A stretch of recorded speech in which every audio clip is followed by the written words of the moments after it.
Virgo, hi! Welcome to Mr. Queen PH at ito ang inyong energy update for December 16 to 31, 2023. This is a general reading. Just take what resonates. Watch your Sun, Moon, Rising, Venus for other messages. And thank you sa lahat ng mga sumusuporta dito sa ating channel. Just a reminder, gamitin nyo lamang ang reading na ito bilang gabay. And pa-follow, like na rin ang ating Facebook and TikTok. Lahat po yan, Mystic Queen PH. And please check my Shopee.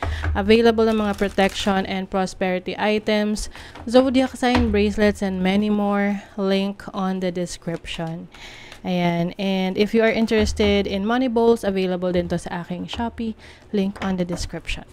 Okay, Virgo, let us see your energies. Second half ng December. December 16 to 31 for Virgo. 5 of Wands. Okay, that's your energy.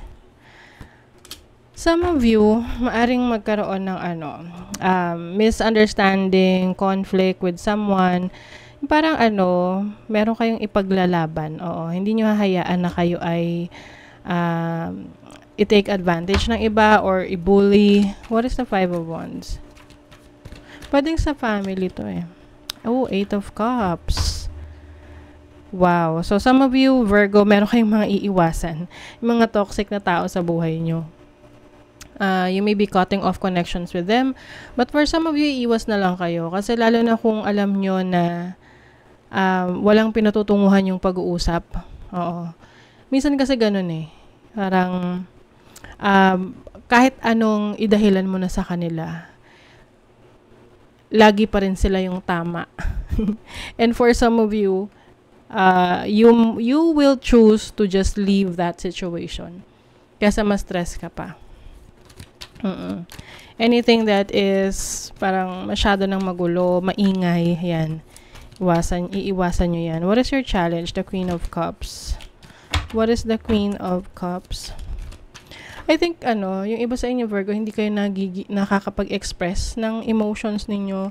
So, it can be very challenging for you. Yes, with the Knight of Cups, this is showing your affection, your love, your care. So, challenge sa inyo yan. Maaring meron kayong may mga tao sa buhay nyo na gusto nyong ipakita kung paano kayo magmahal or paano nyo ipakita yung pag-aalala nyo sa kanila, kaya lang hindi nyo ma-express. Oo. But I think meron kayong opportunity na mas maging expressive. Okay? Alam mo yung i-develop mo yung ganong klaseng character in the end. Yeah, you have the Knight of Wands. I think some of you are dealing with a person na attracted ka, pero totally opposite kayong dalawa. Yung tipong someone here is may pagka soft, emotional, and the other one is very, hot-tempered, ganyan. Oo, but there is an attraction here. And I think, over time, madidevelop to for you. Okay? Some of you naman, I'm seeing an opportunity for you na i-explore yung iyong creative talents. Especially if you are very artistic. So, yung abilities mo na yan, yung talents mo na yan, ay magbibigay sa'yo ng mga opportunities outside of your comfort zone. Kaya minsan parang isipin mo, susubukan ko na ba to, gagawin ko na ba to. But as a blessing, no, may mga makakapansin sa'yo sa ginagawa mo. And with the Strength card here, I think they will see how strong you are. Makikita nila kung ano talaga yung abilities mo. And maaring sila mismo yung lalapit sa'yo to collaborate, to work with them, And there are some people na very supportive sa'yo pagdating sa trabaho, sa career. And sila yung blessing mo dahil ano man yung maging decisions mo sa career, sa trabaho, even sa relationships, they support you all the way. Because they trust you. Naniniwala sila sa mga decisions mo. Na alam nila na pinag-isipan mong maigi. before you make that decision. You have the Sun in Scorpio in the 8th house, endurance. Moon in Pisces in the 12th house, and Saturn in Libra in the 7th house. Yeah.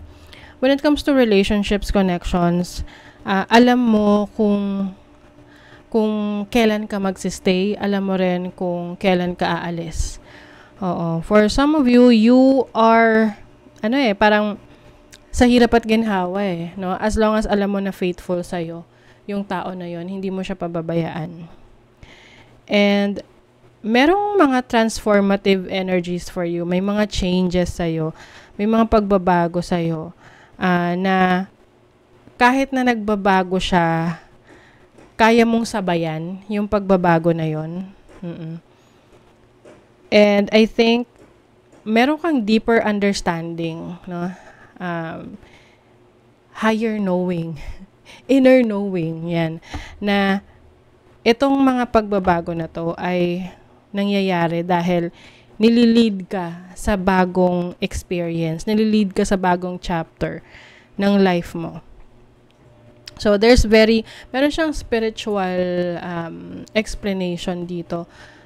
Some of you are going through spiritual awakening. So, maraming realizations about the changes that are happening, especially doon sa pag-alis sa isang situation na magulo na toxic na for you, na finally may lakas ng loob ka na. So, pagdating sa money, career, finances, let it flow. Oh, you are going with the flow.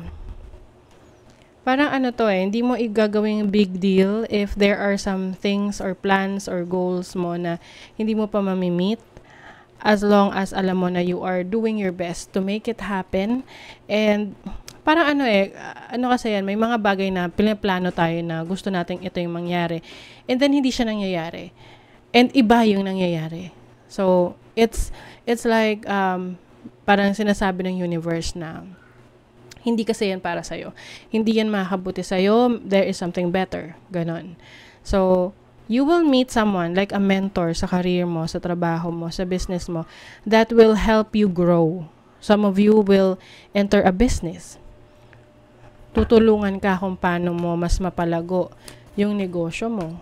Or sa career mo, merong magme-mentor sa'yo na, ito yung dapat mong gawin para ma-fast track mo yung pag-akyat mo, no? Pag-angat mo sa career mo.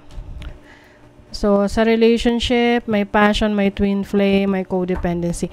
So, some of you, merong relationship na masyadong intense yung energy, masyadong intense yung connection, to the point na na-o-obsess na ang isa't isa, no, sa bawat isa. Just make sure na lang na hindi na to the point na nagiging destructive na sa isa't isa. Like for example, yung iba sobrang in love sa person nila, na pati yung personal nilang buhay or career nila, trabaho nila naaapektuhan kasi ayaw na nilang mahiwalay sa jowa nila. Yung tipong uma-absent na para lang makapag-date sila, yung mga ganun. So, may mga unhealthy aspects dito na kailangan maging aware ka. Okay? So, unleash your kindest self. Yes, this is being kind to yourself, being kind to other people, no? At alam mo kung kailan mo mas kailangan yung sarili mo. Kasi minsan, 'di ba, kapag may challenges tayo, minsan naawa tayo sa sarili natin. But the more kasi na parang maawa tayo sa sarili natin, lalo tayong mafe-feel down. So, we are responsible for our own happiness, no? So, that's why tayo rin yung responsible sa pag-uplift ng ating spirit. Okay? So, the end of a tough cycle approaches, yes. Whatever this is na pinagdaanan ninyo, challenges, natatapos na yan. And then, honor your feelings. First quarter mo in Pisces. So, I think this is the energy that I'm telling you about, na pag-i-express ng feelings ninyo.